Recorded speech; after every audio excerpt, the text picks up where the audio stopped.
Au mariage de mon ex, sa mariée s'est moquée de moi, puis une serveuse a révélé une vérité qui a fait taire tout le monde.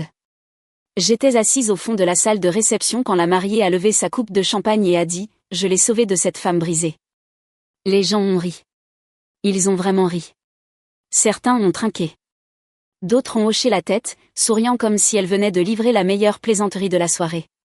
Je pouvais sentir mon visage s'enflammer, non pas de honte mais de la chaleur de chaque souvenir enfoui remontant à la surface. Mon estomac s'est retourné, mais je suis restée assise. Je n'ai pas pleuré. Je n'ai pas tressailli. Puis, à travers les paillettes et le bruit, une serveuse s'est avancée. Elle se déplaçait lentement, comme si elle marchait dans l'eau. Elle a atteint le centre de la pièce, juste à côté de la table d'honneur, et sans dire un mot, elle a enlevé sa casquette, l'a tenue dans sa main, et a regardé directement la mariée. « Je suis sa fille », a-t-elle dit. « Et j'ai quelque chose à dire. » Les rires se sont arrêtés. Le visage de la mariée s'est décomposé, vidé de toute couleur. Sa bouche est restée ouverte, mais aucun mot n'en est sorti. Juste le silence. Un silence pur et tranchant. Et c'est à ce moment-là que tout a changé. Vous avez déjà eu cette intuition que vous ne devriez pas être quelque part? Cette tension dans votre poitrine qui vous dit de faire demi-tour? C'était moi, assise dans ma voiture devant l'hôtel Ridgewood Grand, serrant une invitation en ivoire avec une bordure dorée et des mains tremblantes. Elle était arrivée par la poste un mois plus tôt. Sans adresse de retour. Juste mon nom, Amar Alan, écrit en calligraphie soignée que je ne reconnaissais pas. J'ai failli la jeter. Qui envoie une invitation au mariage d'un ex-fiancé à la femme qu'il a abandonnée? Au début, j'ai pensé que c'était une erreur. Puis j'ai pensé que c'était peut-être une étrange branche d'olivier ou un test. Mais la vérité. Au fond, je savais ce que c'était. Une annonce. Un avertissement. Une façon de s'assurer que je sache que Gavin Reese, l'homme avec qui j'avais passé 6 ans à construire une vie, m'effaçait officiellement. Je ne l'avais pas vu depuis 3 ans, pas depuis qu'il avait quitté notre appartement au milieu de la nuit après que j'ai perdu le bébé. Il n'a même pas regardé en arrière. Il a juste dit qu'il ne pouvait plus vivre dans la tristesse. Il a fait une valise, laissé un mot et disparu. Mais ce n'est pas seulement moi qui l'a quitté. C'était elle aussi. Lila. Sa fille. D'une femme qui était partie des années avant que nous nous rencontrions. Elle avait 5 ans quand elle est venue vivre avec nous. Dès la seconde où elle a tenu ma main et m'a appelée maman, j'ai cessé d'être simplement quelqu'un qui aimait Gavin. Je suis devenue quelqu'un qui lui appartenait. Et quand Gavin est parti, Lila est restée. Pas par accident, par choix. Pendant des mois, j'ai été une coquille vide. Me réveiller était comme me traîner à travers du ciment. Le silence dans notre maison était insupportable. Chaque photo, chaque chanson, chaque coin de l'appartement contenait des échos d'une famille qui avait à peine eu la chance d'exister. Il y avait des jours où je ne pouvais même pas répondre au téléphone. J'ai arrêté de répondre aux amis. J'ai arrêté de me regarder dans les miroirs. Mais je préparais toujours le déjeuner de Lila. Je tressais toujours ses cheveux. Je l'aidais toujours à étudier pour les tests d'orthographe tout en essayant de ne pas la laisser me voir pleurer. Un soir, j'étais assise sur le sol de la salle de bain, tremblante après un énième appel d'un agent de recouvrement, quand Lila a frappé à la porte. Elle avait 10 ans, atteignant à peine mes côtes. Elle a poussé la porte, s'est assise à côté de moi et m'a tendu un sandwich au beurre de cacahuète. « Tu as oublié de manger », a-t-elle dit. Je pense que c'est à ce moment-là que j'ai réalisé que je n'étais pas seule. Et si elle n'abandonnait pas, je ne pouvais pas m'abandonner moi-même. Il a fallu 2 ans de thérapie, des emplois bizarres et des nuits à lire des livres de développement personnel juste pour me sentir humaine à nouveau. Mais lentement, j'ai retrouvé des parties de moi-même que j'avais oubliées. J'ai recommencé à faire du design. Site web, logo, tout ce que je pouvais faire en freelance. Nous avons déménagé dans un endroit plus petit, plus près de l'école de Lila. J'ai même ri à nouveau. De vrais rires du ventre. Le genre qu'on ressent dans les côtes. Ils étaient rares, mais ils sont venus quand l'invitation est arrivée. Je l'ai laissé sur la table de la cuisine pendant des jours. C'est Lila qui l'a finalement ramassé et lu à haute voix. Sa voix n'a pas tremblé. « Tu devrais y aller », a-t-elle dit. « Pas pour lui. Pour toi. »« Pourquoi faire ?» ai-je demandé, épuisée. « Pour que je puisse le regarder commencer une nouvelle vie avec quelqu'un de plus joli, de plus riche ?»« Non », a-t-elle dit. « Pour qu'il voie ce qu'il a perdu. » Je l'ai regardé, 16 ans maintenant, sage au-delà de tout ce que j'avais jamais été à son âge. Et soudain, j'ai réalisé qu'elle ne parlait pas seulement de Gavin. Elle parlait de moi. Je me traitais encore comme la version brisée qu'il avait quittée, mais elle voyait quelqu'un de plus fort. Alors j'ai dit oui. Oncle Joe, qui m'a aidé à m'élever après le décès de ma mère, a accepté de nous conduire. Il n'a jamais aimé Gavin, disait que son sourire venait trop facilement et que ses yeux restaient trop immobiles. Je lui ai demandé de s'asseoir au dernier rang avec moi. Je ne voulais pas être vue, juste être là, à peine visible. Je ne savais pas dans quoi je m'embarquais. Je m'attendais à de la gêne, peut-être quelques chuchotements. Ce à quoi je ne m'attendais pas, c'était à un piège. Une humiliation mise en scène, habillée de dentelle blanche et de lustre doré. Mais j'y viendrai. Parce qu'avant que le microphone ne soit pris, avant que les verres ne soient levés et que les mensonges ne se déversent comme du champagne, je me suis tenue dans cette salle de bal, j'ai regardé l'homme que j'aimais autrefois, et j'ai réalisé quelque chose que je n'avais pas dit à haute voix jusqu'à ce jour. Il ne m'a pas brisée. Il a abandonné les morceaux, et je me suis reconstruite sans lui. Le mariage était tout ce que vous attendriez de quelqu'un de désespéré de prouver que sa vie était parfaite. Des lustres en cristal pendaient comme des larmes de verre du plafond voûté. L'allée était bordée d'orchidées blanches importées. Chaque serviette était monogrammée. Même le quatuor à cordes semblait jouer avec une sorte de précision suffisante. Je suis restée dans l'embrasure de la porte plus longtemps que je n'aurais dû, essayant de garder ma respiration régulière. Lila avait déjà disparu dans la cuisine pour prendre son service. Elle avait pris un emploi chez le traiteur, jurant que cela n'avait rien à voir avec le fait de vouloir me surveiller. Mais je savais mieux. Elle n'était pas là simplement pour servir des canapés. Elle était là pour me protéger de la manière silencieuse et féroce dont elle l'avait toujours fait. J'ai repéré l'oncle Joe près du fond. Déjà assis. Il m'a fait un bref signe de tête qui disait « Tu t'en sors bien, même si ça ressemble à l'enfer ». J'ai glissé sur le siège à côté de lui, j'ai plié mes mains sur mes genoux et j'ai essayé de ne pas regarder vers l'autel. Mais je l'ai vu. Gavin. Il avait l'air presque exactement le même. Épaules larges, ce stupide demi-sourire pratiqué. Il serrait la main de quelqu'un, tenant un whisky dans l'autre. Si vous ne le connaissiez pas, vous penseriez qu'il était chaleureux, magnétique. Mais je connaissais la distance silencieuse derrière ce sourire, la façon dont il utilisait le charme comme une armure. Je savais à quoi il ressemblait la nuit où il est parti. Des yeux vides et le silence. Pas un seul regard en arrière. Puis je l'ai vu. Serena Val, tout en soie blanche et cheveux blonds éclatants. Un rire un peu trop fort, un peu trop pointu. Elle se penchait vers Gavin comme si elle posait pour la couverture d'un magazine. Chaque mouvement semblait chorégraphié pour dire « Regardez ce que j'ai ». Regardez ce qu'elle n'aurait jamais pu être. Ils ont échangé leurs vœux devant une arche florale géante. La voix de Gavin n'a pas tremblé une seule fois. J'ai gardé la tête baissée, mâchant l'intérieur de ma joue juste pour rester ancrée. La foule a applaudi quand ils se sont embrassés. Serena s'est tournée vers les invités, rayonnante, comme si elle venait de gagner quelque chose. Puis la réception a commencé. Les verres tintaient. Les serveurs coulaient comme une horloge à travers la foule. Les gens riaient, bavardaient, admiraient les robes les uns des autres. Je suis restée assise tranquillement, sirotant de l'eau, me forçant à rester présente. Lila est passée une fois avec un plateau de bruschetta. Nos yeux se sont croisés pendant une brève seconde. Elle m'a fait un clin d'œil. « Ça va » a chuchoté l'oncle Joe. « Je respire encore » ai-je dit. Puis sont venus les toasts. Témoin, demoiselle d'honneur, un cousin. Toutes les histoires habituelles. Comment Gavin était un type formidable, comment Serena l'avait transformé en un homme meilleur. J'avais presque réussi à ne plus écouter jusqu'à ce que j'entende sa voix. Je veux dire quelque chose. C'était Serena, debout à la table d'honneur, tenant une flûte de champagne. Ses yeux brillaient dans les lumières, mais il y avait quelque chose de plus tranchant derrière eux. Elle n'a pas regardé Gavin. Elle a regardé la foule puis moi. Quand j'ai rencontré Gavin, c'était un homme bon. Mais il était blessé. Endommagé par quelqu'un qui ne savait pas comment l'aimer. N'est-ce pas? Une femme qui était trop brisée pour voir la chance qu'elle avait. Je me suis figée. Ma peau s'est réchauffée et refroidie en même temps. Les mots m'ont frappé comme une gifle dans une pièce silencieuse. Elle a failli le ruiner, a continué Serena avec un rire si léger qu'il m'a fait retourner l'estomac. Mais je l'ai sauvé. Je l'ai guéri. Et aujourd'hui, il est enfin là où il appartient. Des rires ont suivi. De vrais rires. Les gens ont porté un toast. Les verres ont tinté. Certains ont même applaudi. L'oncle Joe a marmonné quelque chose sous son souffle. Je ne pouvais pas bouger. Chaque partie de moi criait de me lever, de parler, même de crier. Mais je ne l'ai pas fait.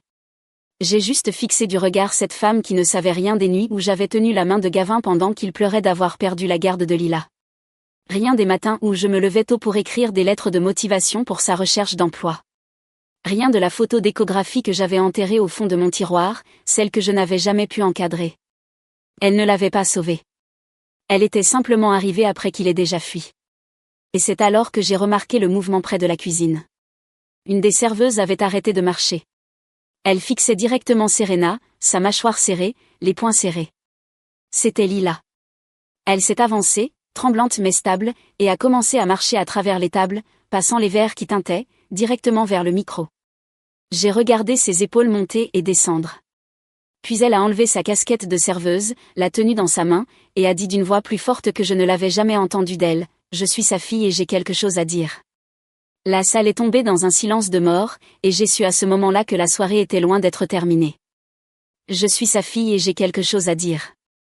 La voix de Lila a traversé la pièce comme du verre sur du marbre poli. Chaque flûte de champagne s'est figée en l'air. Chaque conversation s'est arrêtée en milieu de phrase. Le silence était épais, confus, électrique. Les gens se sont retournés sur leurs chaises. Certains ont chuchoté. Le sourire de Serena a tressailli, sa main toujours figée autour de son verre. Gavin s'est lentement retourné sur son siège, fixant la fille en tablier noir et chemise blanche boutonnée qui venait de démasquer chaque mensonge sur lequel il avait construit cette soirée. Lila se tenait à côté de la piste de danse, sa casquette serrée fermement dans ses mains. Ses boucles s'étaient détachées de son chignon. Sa poitrine montait et descendait comme si chaque respiration devait être tirée de quelque part plus profond. « Et elle n'est pas seulement la femme dont vous vous moquez », a-t-elle dit, sa voix se brisant au bord. « C'est la femme qui m'a élevée. » Serena a cligné des yeux, confuse. « Attends, quoi ? » « Je suis la fille de Gavin, » a répété Lila. « D'avant qu'il ne te rencontre. D'avant qu'il ne s'enfuit. D'avant qu'il ne fasse semblant que nous n'existions pas, l'air a changé. » Quelques personnes ont halté. J'ai vu un des cousins de Gavin baisser lentement son téléphone, comme s'il n'était pas sûr de devoir continuer à filmer. Lila a fait un pas en avant. Elle ne lisait pas un discours. Ce n'était pas planifié, mais c'était la vérité, et elle avait du poids. Il est parti quand j'avais 11 ans. Pas seulement ma mère. Il m'a quitté. N'a pas appelé, n'a pas écrit. Il a simplement disparu. Et vous voulez l'appeler brisé ? Ses yeux ont rapidement fixé Serena, qui semblait soudainement très peu sûre de sa position. Je l'ai vu travailler 2 emplois pour que je puisse avoir de la nourriture. Je l'ai vu pleurer en silence pour que je ne l'entende pas. Et quand les gens me demandaient où était mon père, je disais qu'il était en voyage d'affaires parce que je ne voulais pas que quiconque sache. Il a choisi de ne pas nous aimer. Quelqu'un près de l'avant s'est couvert la bouche. Un serveur s'est arrêté de marcher, plateau suspendu en l'air. Gavin a finalement parlé. Sa voix était basse, prudente. « Lila ? Pas ici. »« Oh, maintenant tu te souviens de mon nom ?» a rétorqué Lila, s'approchant. « Quand je t'ai envoyé des cartes d'anniversaire, elles sont revenues non ouvertes. Quand je t'ai envoyé un email pour te dire que tu me manquais, tu n'as pas répondu. Tu ne m'as même pas bloqué. Tu m'as simplement ignoré. Et maintenant tu es là à laisser cette femme parler de ma mère comme si elle était une ordure. » Il m'a regardé alors, et pour la première fois, son expression s'est fissurée. Je n'ai pas ressenti de pitié. Je n'ai pas ressenti de vengeance. J'ai ressenti de la clarté. Je n'étais pas celle qui devrait avoir honte. Et elle ne t'a pas brisé, a continué Lila, sa voix tremblant mais s'élevant. Tu t'es brisé toi-même. Et puis tu as essayé de nous enterrer comme si nous n'existions pas. Serena a regardé autour, ses yeux cherchant un soutien, mais n'en a trouvé aucun. Elle s'est retournée vers Gavin. C'est vrai ? Il n'a pas répondu. Il a juste regardé sa fille comme si une étrangère était entrée. Portant sa dernière chance. Lila a marché vers moi. Chaque pas qu'elle faisait ressemblait à un coup de tonnerre dans ma poitrine. Elle a tendu la main vers la mienne. Je me suis levée. Mes doigts se sont enroulés autour des siens, et dans ce petit geste, quelque chose en moi qui avait été en sommeil a commencé à s'agiter. Pas de la rage. Pas de l'amertume. Du pouvoir. Elle n'est pas venue ici pour se battre, a dit Lila, se retournant vers la foule. Elle est venue ici parce que je lui ai dit de venir. Parce que je voulais qu'elle voie qu'elle n'a plus besoin de se cacher. Puis elle regarde droit vers Serena, calme, stable. Elle n'a pas besoin d'être invitée dans une pièce pour y appartenir. Et personne ne peut réécrire notre histoire pour se faire paraître meilleure. La salle a retenu son souffle. La main de Serena tremblait autour de sa flûte de champagne. C'est de la folie, a-t-elle marmonné. Elle est juste. Elle essaie de ruiner mon mariage. Lila a relevé son menton. Tu l'as ruiné dès que tu l'as construit sur des mensonges. Puis elle s'est retournée et est partie, me tirant avec elle. La foule s'est lentement écartée. Des chuchotements se sont élevés comme de la fumée. Personne ne nous a arrêtés. Personne n'a osé. Derrière moi, j'ai entendu Gavin appeler une fois, Lila. Mais elle ne s'est même pas retournée. Dehors, l'air était frais et calme. Lila a expiré fort, comme si elle avait retenu la vérité toute sa vie. Elle m'a regardée, les yeux pleins de larmes mais souriante. Je n'allais pas la laisser t'humilier, a-t-elle dit. Pas après tout. Tu n'étais pas obligé de faire ça, ai-je chuchoté. Si, a-t-elle dit. J'étais obligée. Tu m'as sauvée. Il était temps. Je te rends l'appareil. Et à ce moment-là, j'ai réalisé que les histoires d'amour les plus fortes ne sont pas toujours romantiques. Certaines sont construites dans le silence, dans la guérison, dans la survie. Certaines naissent au moment où un enfant décide de protéger la personne qui n'a jamais cessé de le protéger. Nous n'avions même pas fait la moitié du chemin dans le couloir quand quelqu'un derrière nous a appelés, vif et paniqué. Attendez. C'était Serena. Elle nous avait suivis hors de la salle de bal, sa robe traînant comme un voile déchiré de fierté derrière elle. Ses boucles parfaites rebondissaient alors qu'elle accélérait ses pas, mais elle n'avait plus l'air parfaite. Son mascara avait commencé à s'étaler. Ses mains tremblaient. Pour la première fois de la soirée, elle semblait réelle et effrayée. Lila s'est retournée la première. Je suis restée immobile, incertaine de ce que cette femme pourrait dire qui importerait maintenant. Vous ne pouvez pas simplement faire ça, a lancé Serena. Vous ne pouvez pas simplement détourner mon mariage et nous humilier. Nous, a dit Lila, sourcils levés. Je n'ai rien dit qui ne soit pas vrai. Vous auriez pu le gérer en privé. Non, ai-je dit, avançant d'un pas. Vous auriez pu le gérer en privé. Mais au lieu de cela, vous vous êtes tenu dans une pièce pleine d'étrangers et avez essayé de faire de moi une méchante. Serena a cligné des yeux. Ses yeux ont vacillé entre nous, cherchant un point d'appui qu'elle avait perdu. Je ne savais pas qu'il avait une fille. Je ne savais pas qu'il avait. Avez-vous demandé, a interrompu Lila. Ou avez-vous simplement cru à l'histoire qui vous faisait vous sentir supérieure? Serena a ouvert la bouche. Rien n'en est sorti. Puis Gavin est apparu derrière elle, sa veste déboutonnée, cravate pendante. Son expression était différente maintenant, pas froide, pas composée, juste exposée. Lila, a-t-il dit, plus calme cette fois. Je n'ai jamais voulu que cela arrive. Elle s'est tournée vers lui lentement. Quelle partie? Que je naisse?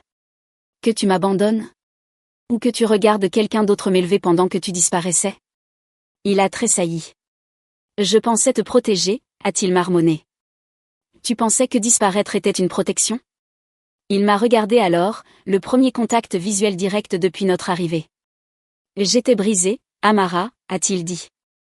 Tu sais que je l'étais. Je l'étais aussi, ai-je répondu. Mais je ne suis pas partie. Et voilà, la phrase qui a changé l'air entre nous. Parce que peu importe combien d'années s'étaient écoulées, peu importe de combien de façons il avait essayé de le recadrer, il savait que c'était vrai. Il s'était enfui. J'étais restée. Je ne peux pas revenir en arrière, a-t-il dit doucement. Non, ai-je dit. Tu ne peux pas. La voix de Lila a brisé le silence à nouveau. Tu sais ce que je me disais? Que tu étais mort. Que peut-être quelque chose t'était arrivé et c'est pour ça que tu ne venais pas.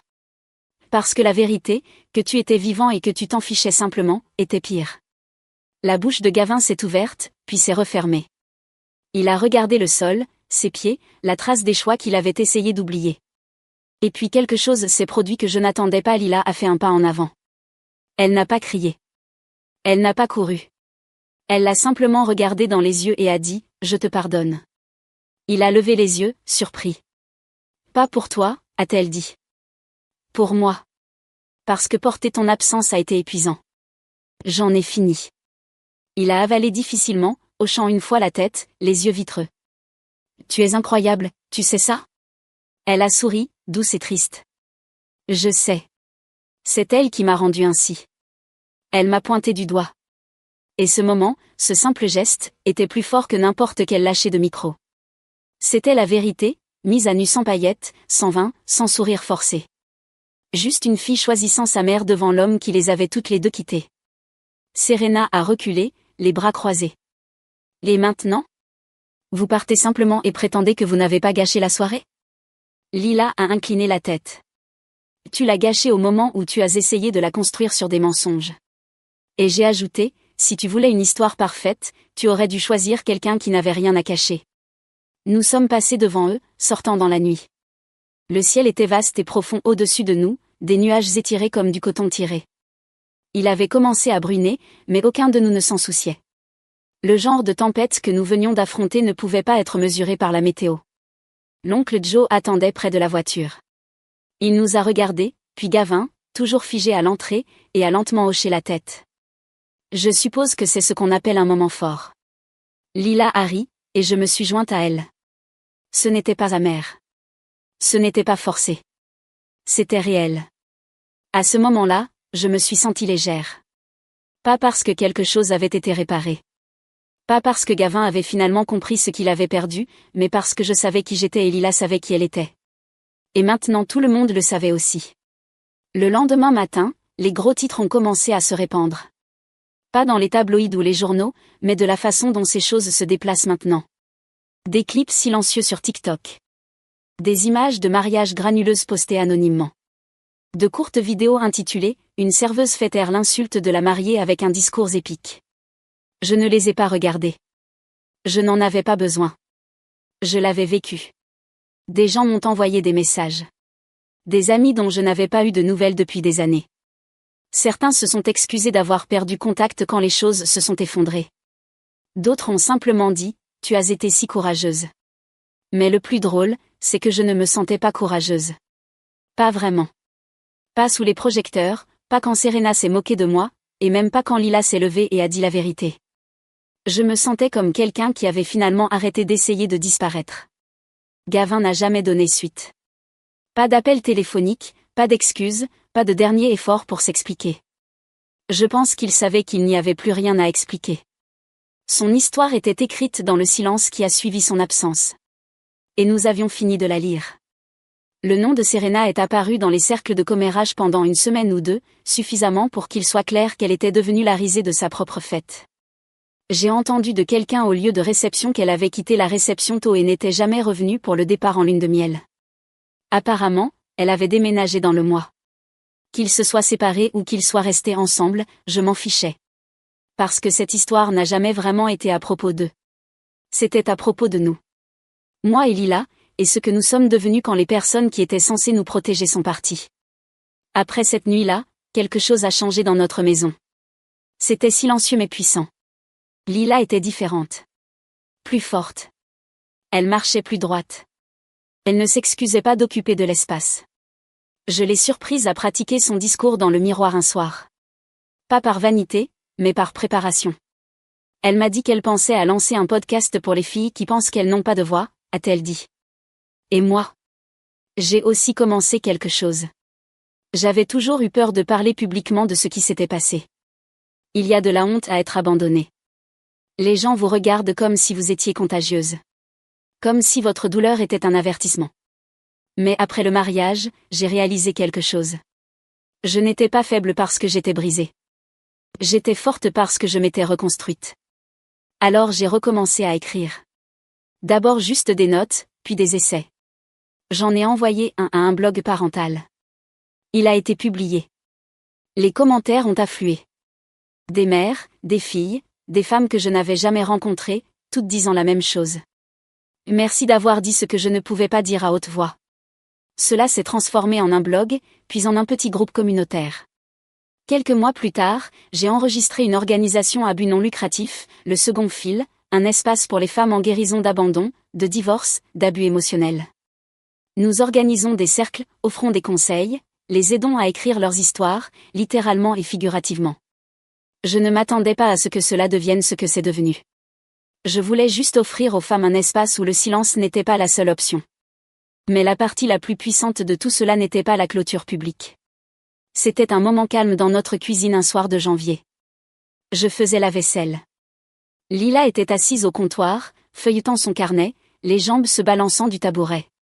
Elle m'a regardé et a dit, de nulle part, « Tu sais, je souhaitais que ma vraie mère soit restée. » Mes mains se sont arrêtées dans l'évier. « Mais maintenant je comprends, » a-t-elle dit. « Peut-être qu'elle est partie parce que j'étais censée finir avec toi. » Je n'ai rien dit. Je ne pouvais pas. Je me suis simplement retournée, j'ai séché mes mains et je les serrais dans une étreinte si serrée que je pense que je les respirais. Parfois, la vie ne vous donne pas l'histoire que vous pensiez vouloir. Parfois, elle arrache des pages en plein chapitre et vous laisse deviner la fin. Mais parfois, quand vous luttez, quand vous aimez fort, quand vous restez, vous obtenez quelque chose de mieux. Vous arrivez à écrire une nouvelle histoire. Et le meilleur ? Vous n'avez besoin de la permission de personne pour commencer. Si cette histoire vous a ému, si elle vous a rappelé votre propre force, ou le pouvoir de quelqu'un qui est resté à vos côtés quand d'autres ne l'ont pas fait, prenez une seconde et aimez cette vidéo. Partagez-la avec quelqu'un qui a besoin d'entendre que être brisé ne signifie pas être sans valeur. Que partir ne vous rend pas fort, restez et guérir si. Et si vous avez déjà dû vous reconstruire, si vous avez déjà été celui qui tenait les morceaux ensemble quand quelqu'un d'autre les a laissés tomber, laissez un commentaire. Racontez-nous votre histoire. Vous ne savez jamais qui lit et a besoin de vos mots. Et, si vous voulez plus d'histoires vraies qui touchent profondément, qui vous rappellent que vous n'êtes pas seul, assurez-vous de vous abonner à la chaîne. De nouvelles histoires sortent chaque semaine, et elles concernent toute la résilience, la vérité et la beauté désordonnée d'être humain. Merci d'avoir regardé. Et rappelez-vous, vous n'avez pas besoin d'être invité dans le conte de fées de quelqu'un d'autre quand vous écrivez déjà le vôtre.